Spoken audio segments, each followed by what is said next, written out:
ناظرین، اس کے بعد آپ دیکھیں گے کہ جعلی درویش اپنے ساتھیوں سے کھانے پینے کے دوران بات چیت کر رہا ہوتا ہے کہ تم کہیں سالوں سے شیخ ادا والی کی جماعت میں گھس کر کام کرتے آئے ہو اور تم نے بہت ہی اچھا کام کیا ہے، کیونکہ شیخ ادا والی کی جماعت کے لوگوں کو تم پر ذرا سا بھی شک نہیں ہوا، لہٰذا تمہیں میرا آخری کام کرنا ہوگا۔ میں تمہیں سیب مہیا کروں گا اور سیب کے اندر بارودی مواد کو چھپا دیا جائے گا، اور پھر جیسے ہی شیخ ادا والی اور ان کی جماعت کے ساتھی اس تقریب میں شامل ہو جائیں گے تو وہ سیب ان تمام لوگوں میں تقسیم کر دیے جائیں گے، اور پھر موقع دیکھتے ہی ان سیبوں کو آگ لگا کر وہاں پر پھاڑ دیا جائے گا، یعنی کہ ایک ہی جھٹکے میں شیخ ادا بالی اور اس کی جماعت سے چھٹکارا حاصل کرنے میں کامیاب ہو جاؤں گا۔ بالآخر ان سیب والے تمام سامان میں بارودی مواد نصب کر کے انہیں سغوت کے بازار میں پہنچا دیا جاتا ہے۔ تو دوسری طرف عثمان صاحب اپنے تمام سپاہیوں کو جمع کرنے کے بعد اینا گول قلعے کو فتح کرنے کے بارے میں منصوبہ بنا چکے ہوتے ہیں کہ میرے تیر اندازوں کو پہاڑی علاقوں میں کھڑا کر دیا جائے گا اور ان کے پاس آگ برسانے والے تیر ہوں گے۔ تو دوسری طرف قلعے کی دیواروں کو توڑنے کے لیے ہمارے پاس بارودی مواد سے بھری ہوئی منجنیقیں بھی دستیاب ہوں گی، یعنی کہ عثمان صاحب کی مدد کرنے کے لیے بہت سے ترک قبائل کے سردار بھی اس مہم میں شامل ہونا شروع ہو جاتے ہیں۔ اور پھر عثمان صاحب اپنے ساتھیوں سے کہتے ہیں ہمیں سب سے پہلے میری خاتون کی تدفین کرنی ہوگی اور اس کے بعد پھر ہم اپنے مقصد کی طرف آگے بڑھیں گے۔ ہمارے مقصد میں کوئی بھی رکاوٹ اس بار ہمیں روکنے میں کامیاب نہیں ہو سکتی۔ دوسری طرف ترگت پہ میری خاتون کی لاش کے پاس کھڑے ہو کر ان سے وعدہ کر رہے ہوتے ہیں کہ میں قسم کھاتا ہوں کہ میں تمہارے قاتلوں کو جہنم حاصل کروں گا، وہ غدار کوئی بھی ہے، بہت ہی جلد وہ ہمارے سامنے آ جائے گا۔ اسی دوران کوشش بھی وہاں پر پہنچ جاتا ہے اور وہ پھر سے ترگت بے پر طعنے اور طنز کرتے ہوئے کہتا ہے تم نے مجھ سے وعدہ کیا تھا کہ تم میری غیر موجودگی میں میری بہن کا خیال رکھو گے، لیکن تم نے میری بہن کی حفاظت نہیں کی، اور تو اور وہ اپنے بچے کے ساتھ اس دنیا کو چھوڑ کر جا چکی ہے۔ تم نے میرا بھروسہ توڑ دیا ہے ترگت بے۔ یہ سنتے ہی ترگت پہ مزید رونا شروع ہو جاتے ہیں اور وہ دل ہی دل میں میری کی موت کا خود کو ذمہ دار سمجھنا شروع ہو جاتے ہیں۔ اور پھر کوشش جیسے ہی ترگت بے سے بات چیت کرنا شروع ہو جاتا ہے، وہ ترگت بے کے منہ پر زور زور سے مکے مارنا شروع ہو جاتا ہے اور چلا چلا کر کہتا ہے تم نے اپنا وعدہ پورا نہیں کیا، کیا تم نے اس طریقے سے میری بہن کی حفاظت کی ہے؟ ترگت پہ مار کھاتے ہوئے رو رہے ہوتے ہیں اور وہ کوشش سے کہتے ہیں میں تم سے وعدہ کرتا ہوں کہ میں میری کے قاتلوں کو جہنم حاصل کروں گا۔ کوشش یہ سن کر رونا شروع ہو جاتا ہے اور کہتا ہے ان لوگوں نے میری بہن کا قتل کیا ہے اور اس کے ساتھ ساتھ اس کے آنے والے بچے کا بھی، تو تم اکیلے سے انتقام کی آگ میں نہیں جلو گے، میں بھی بدلہ لینے کے لیے تمہارا ساتھ دوں گا۔ دوسری طرف سلوی خاتون کائی قبیل کی خواتین کو یہ یقین دلانے کی کوشش کر رہی ہوتی ہیں یہ سب کچھ عائشہ خاتون نے کیا ہے۔ سلچان خاتون یہ سن کر کہتی ہیں نہ تو گوندوز بھی ایسا کر سکتا ہے اور نہ ہی اس کی بیوی عائشہ خاتون، انسانوں میں بھی شیاطین موجود ہوتے ہیں جو ہمارے لوگوں کے درمیان فساد اور اختلافات پیدا کرنے کی کوشش کرتے رہتے ہیں، لہٰذا ہمیں بعض اوقات آنکھوں سے دیکھی گئی سچائی پر بھی بھروسہ نہیں کرنا چاہیے۔ سلوی خاتون یہ سن کر کہتی ہیں یہ تو بے وقوفی ہے کیونکہ تمام ثبوت عائشہ خاتون کی طرف اشارہ کرتے ہیں۔ ایگل خاتون یہ سن کر پریشان ہو کر کہتی ہیں سلوی خاتون کی بات ٹھیک ہے لیکن وقت آنے پر سچائی سب کے سامنے ظاہر ہو جائے گی۔ اب یہ بات چیت جاری ہوتی ہے، اسی دوران سلچان خاتون کے خادمہ ایگل خاتون کے بڑے بیٹے کو اپنی گود میں اٹھا کر اس خیمے میں لے آتی ہے، اور پھر جیسے ہی ایگل خاتون اپنے بیٹے کی طرف دیکھتی ہیں تو وہ بھاگ کر اپنے بیٹے کو اپنی گود میں اٹھا کر انہیں بہت زیادہ پیار کرنا شروع ہو جاتی ہیں، کیونکہ سلچان خاتون نے ایگل خاتون کے بیٹے کو کافی سال ان سے دور رکھا ہوتا ہے تاکہ ایگل خاتون کی ذہنی حالت پہلے سے مزید بہتر ہو جائے۔ دوسری طرف سغوت کے بازار میں وہ جعلی درویش تمام سیبوں میں بارودی مواد کو نصب کرنے کے بعد اپنے ساتھیوں سے اشارتاً پوچھ رہا ہوتا ہے کہ کیا تم نے اپنا کام مکمل کر لیا ہے؟ اسی دوران عثمان صاحب شیخ ادا والی سے ملاقات کرنے کے لیے سغوت کے بازار میں پہنچ جاتے ہیں اور وہ دور سے اس جعلی درویش کو سلام کرتے ہیں۔ جعلی درویش عثمان صاحب کو بتا رہا ہوتا ہے کہ یہ سیب شیخ نائل کی طرف سے آئے ہیں، اور جیسے کہ آپ جانتے ہیں کہ سمرقند کا علاقہ ہو یا پھر بخارا کا علاقہ، ہم تمام مسلمان بھائی ایک دوسرے کو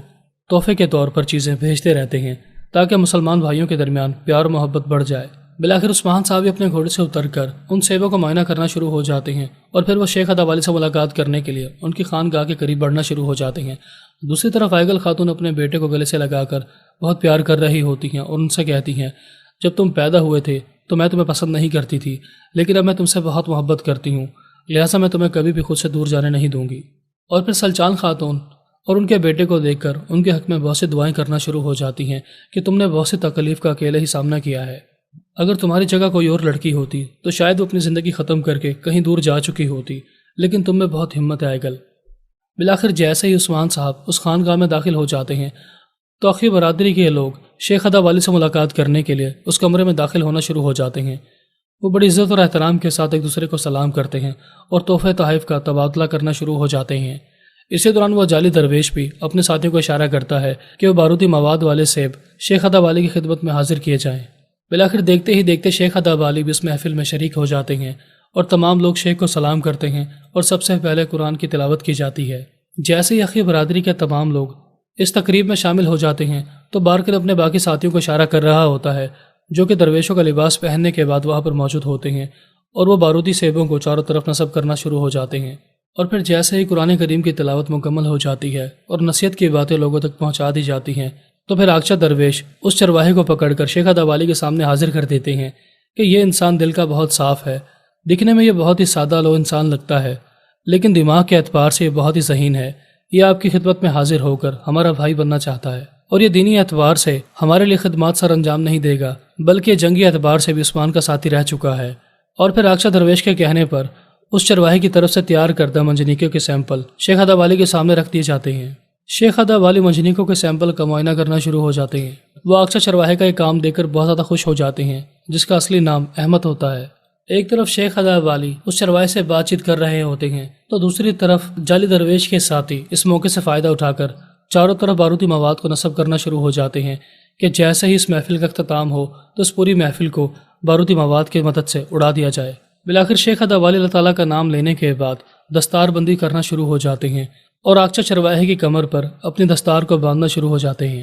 اور پھر جیسے ہی شیخ ادا والی اللہ تعالیٰ کا نام لیتے چلے جاتے ہیں، دستار بندی مکمل ہو جاتی ہے تو شیخ ادا والی چرواہے سے کہتے ہیں، ہم نے تو تمہیں صرف ظاہری لباس سے نوازا ہے، لیکن تمہیں اپنے اندر کا لباس بدلنا ہوگا، یعنی کہ اپنے دل کی تمام میل کو صاف کرنا ہوگا، اور اس دل کو صاف کرنے کے بعد اس دل میں اللہ تعالیٰ کی یاد کو بسانا ہوگا، کیونکہ ہماری جماعت حق کی تلقین کرتی ہے، لوگوں کو برے کاموں سے روکتی ہے اور اچھائی کے کام کرنے پر توجہ دلاتی ہے۔ لہٰذا میں بھی تمہیں تلقین کرتا ہوں کہ تم ہمیشہ اپنے تمام کام شریعت کے مطابق کرنا اور اپنی زندگی کا اختتام حق کے راستے پر کرنا۔ غدار ابراہیم بھی یہ تمام باتیں سن رہا ہوتا ہے اور وہ دل ہی دل میں سوچ رہا ہوتا ہے یہ کتنے بیوقوف لوگ ہیں، انہیں معلوم ہی نہیں ہے کہ کچھ دیر کے بعد یہاں پر دھماکے ہوں گے اور یہ تمام لوگ مار دیے جائیں گے۔ بالآخر جیسے ہی شیخ ادا والی اپنی باتیں مکمل کرتے ہیں تو وہ نوجوان آگچہ درویش آگے بڑھ کر شیخ ادا والی کے ہاتھوں کو چومنا شروع ہو جاتا ہے اور وہ شیخ ادا والی سے وعدہ کرتا ہے کہ میں مرتے دم تک حق کے راستے پر رہوں گا اور میں عثمان کا ساتھ دوں گا۔ اسی دوران غدار ابراہیم اس موقع سے فائدہ اٹھا کر آہستہ آہستہ پیچھے کی طرف ہٹنا شروع ہو جاتا ہے اور وہ اپنے ساتھیوں کو آگ جلانے کا اشارہ کرتا ہے۔ اس کے ساتھی جو کہ سیبوں کی پیٹیوں میں پہلے ہی سے بارودی مواد کو نصب کر کے جا چکے ہوتے ہیں، وہ بارودی مواد میں آگ لگانا شروع ہو جاتے ہیں۔ بالآخر دیکھتے ہی دیکھتے غدار ابراہیم اس کمرے سے باہر نکل جاتا ہے اور وہ شیخ ادا والی کو کوستے ہوئے کہتا ہے کہ تم اپنے راستے پر جو روشنی پھیلانے کے بارے میں بات کر رہے تھے، تمہیں کیا معلوم ہے کہ کچھ دیر کے بعد تمہاری آنکھوں کی روشنی تم سے چھین لی جائے گی اور تم اندھیرے میں گھر جاؤ گے، ہر طرف اندھیرے کا راج ہوگا۔ بالآخر دیکھتے ہی دیکھتے سوگوت میں چاروں طرف دھماکے ہونا شروع ہو جاتے ہیں اور اس محفل میں عثمان صاحب بھی موجود ہوتے ہیں۔ یہ دھماکہ اتنا زوردار ہوتا ہے کہ عثمان صاحب اور تمام درویش اس دھماکے کی وجہ سے دور جا کر گرتے ہیں اور چاروں طرف دھواں ہی دھواں پھیل جاتا ہے۔ ناظرین، آج کی اس ویڈیو کا اختتام ہوا، ملتے ہیں اپنی نیکسٹ ویڈیو کے ساتھ، تب تک اپنا خیال رکھیے گا، اللہ حافظ۔